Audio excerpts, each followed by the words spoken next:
যাচ্ছে মেহেন্দিগঞ্জ আন্দারমানিক জনসভা এবং মাহফিলে। চরমনাই জামিয়া নির্বাহী পরিচালক ও ইসলামী আন্দোলন বাংলাদেশের কেন্দ্রীয় সহকারী মহাসচিব আলহাজ হযরত মাওলানা মুফতি সৈয়দ ইসহাক মোহাম্মদ আবুল খায়ের হুজুর সহ আরও অনেকে আজ তারিখ 26/12/2024 রোজ বৃহস্পতিবার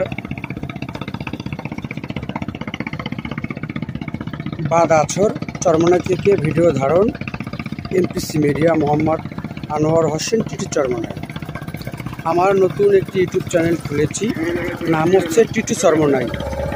আপনারা সাথে থাকবেন চরমনাই সঠিক খবর পেতে।